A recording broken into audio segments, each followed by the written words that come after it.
آموزش ساخت این قالب رو که من قبلا بهتون داده بودم. ما برای این که بیایم و محاسبه کنیم که مقدار رزین مصرفیمون رو میایم محاسبه میکنیم چجوری. ما الان تقریبا یه مربع یا یه مستطیل فرقی نداره، یک زل که تقریبا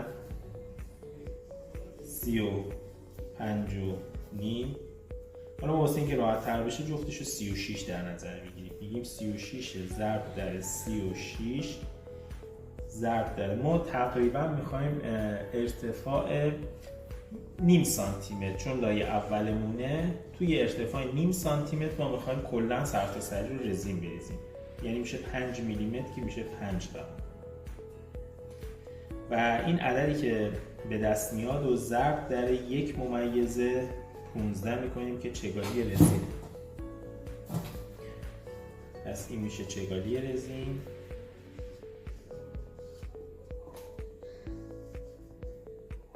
این میشه ارتفاع،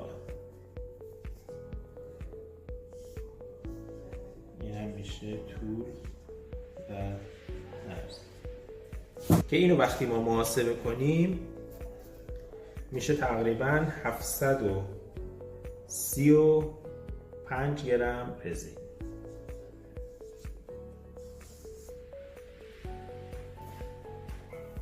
و این مقدار رو ما میگیم درست میکنیم.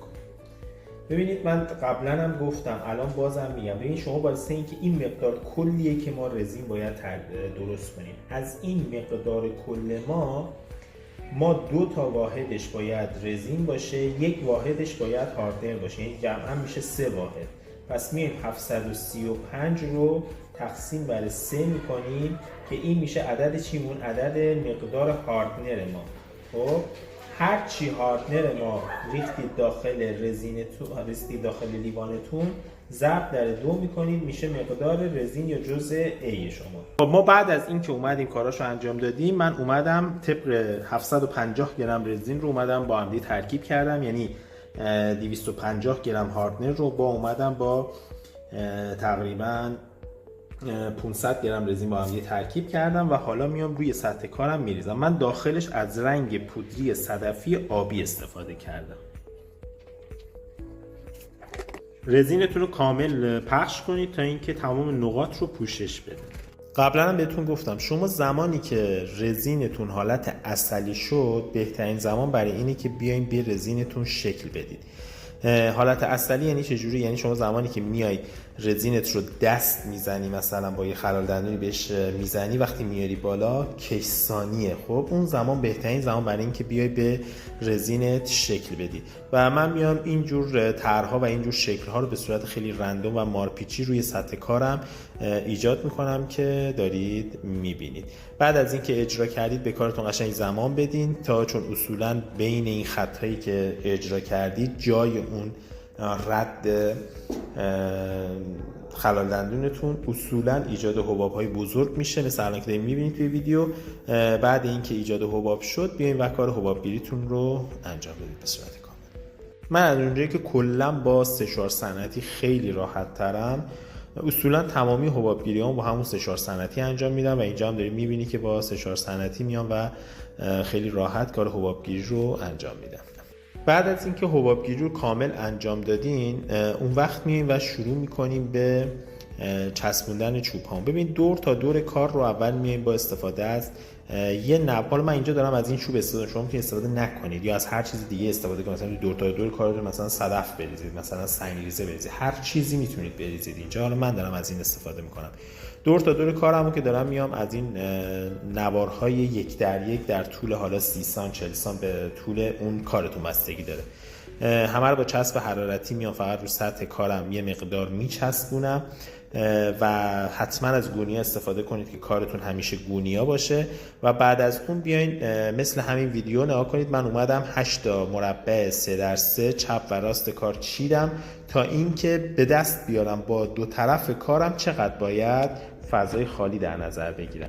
بعد از اینکه اندازه رو مشخص کردیم و عددش به دستمون اومد، حالا میایم روی بیس کار و رو همون قطعه رزینی میایم دقیقاً اون قسمت هایی که باید اندازه بشه رو من اومدم مارک کردم که فکر کنم 1.5 سانتی متر از دو طرف اومدم فضای خالی در نظر گرفتم، اومدم قشنگ روش مارک کردم که بدونم که کجاها باید این چوب رو بچسبونم و بعد میایم با استفاده از چسب حرارتی خیلی راحت این تیکه های چوب رو میچسبونید.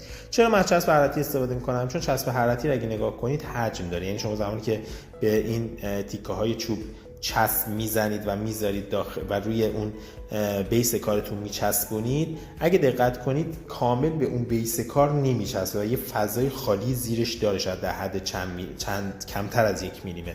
همون فضای خالی کافیه که رزین زمانی که میریزید بیاد و بره اون زیر رو پوشش بده و کامل به سطح کارتون رزین و چوبتون بچسبه و در گذشته زمان جدا نشه ازش.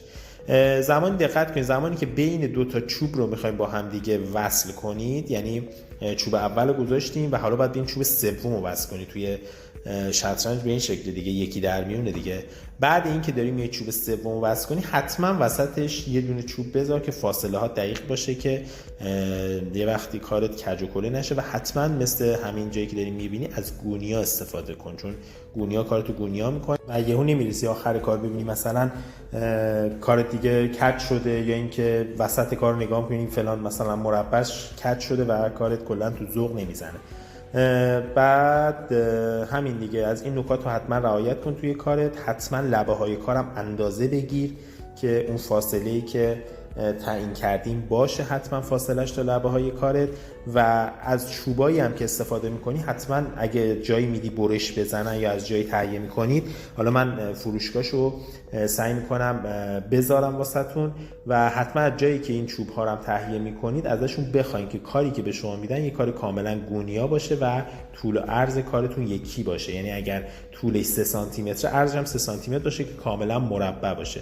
این نکات رو حتما بخواین ازتون، از فروشنده بخواین که واسهتون رعایت کنه و به همین ترتیب تا آخر تک تک رو به هم میچسبونیم و وقتی کامل چسبوندین میریم و لایه نهایی رزین رو روی کارمون میزنیم.